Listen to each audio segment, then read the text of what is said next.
எல்லாருக்கும் வணக்கம். வீடியோ பார்த்துட்டு இருக்கிற நீங்கள் மற்றும் உங்கள் குடும்பத்தில் இருக்கிற அனைவரும் சந்தோஷமாக இருக்கணும்னு வேண்டிக்கிறேன். இன்றைக்கி பிரம்ம முகூர்த்த பூஜையோட 64வது நாள்.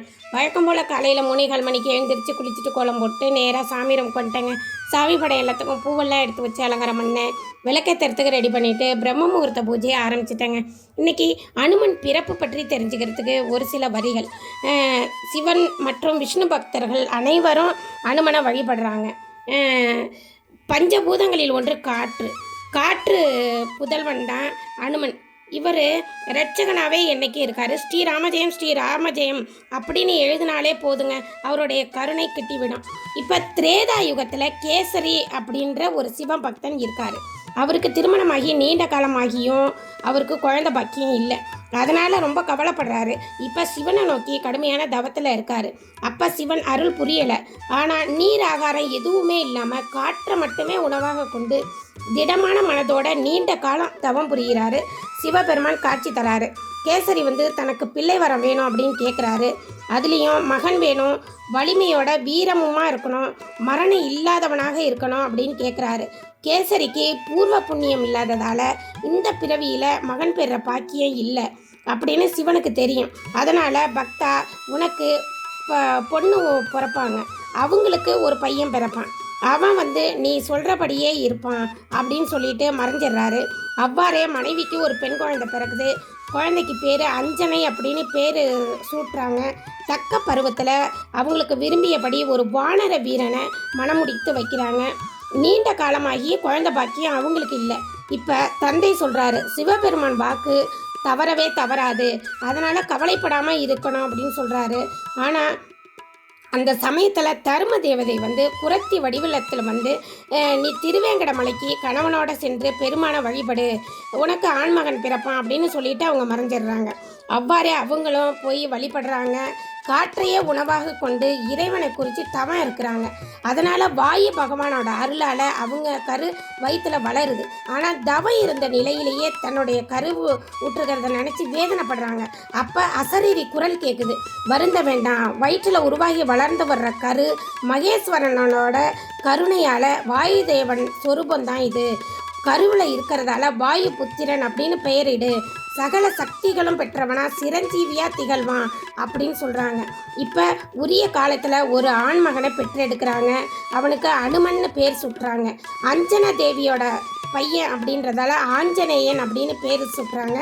வாயு தேவனோட அருளால் பிறந்தவன், அதனால் காற்றை போல எல்லா திசைகளிலையும் திரியும் ஆற்றல் ரொம்ப பெற்று இருக்கான்.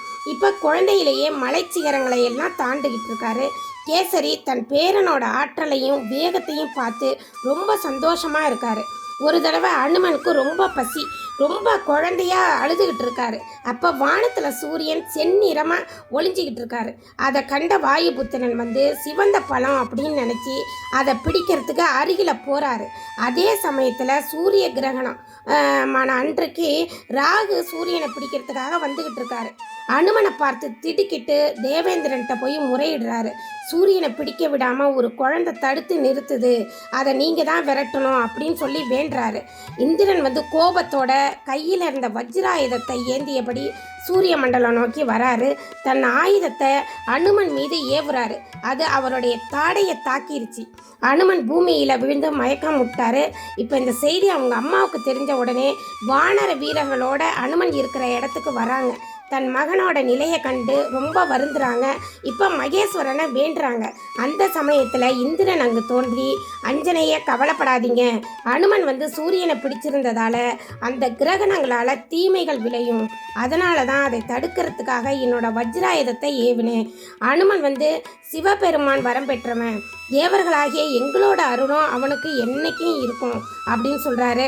அனுமன் சிறிது நேரத்தில் வீழ்ச்சிக்குவான். ஆனால் வஜ்ராயுதம் தாடையில் தாக்கியதால் அது நீண்டு இருந்துச்சு. பின்னாளில் அதுவே தோற்றமாக மாறாமல் அனுமன் உருவத்தில் பிரத்யேக அமைப்பாக அமைஞ்சிருச்சு. ஒரு சமயம் அனுமன் தன்னோட தோழர்களோட காடு மலை எல்லாத்துலேயும் விளையாடிக்கிட்டு இருக்காரு. அவர் பெரிய மரங்களை எல்லாம் ஒரே கையால் பிடுங்கி வீசி எறிகிறாரு.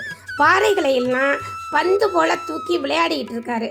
இப்படி இருக்கும் பொழுது ஒரு பகுதியில் யாகம் செஞ்சுக்கிட்டு இருக்கிற முனிவர்கள் மேலே அவர் எரிந்த மரங்களும் பாறைகளும் போய் விழுந்துருச்சு.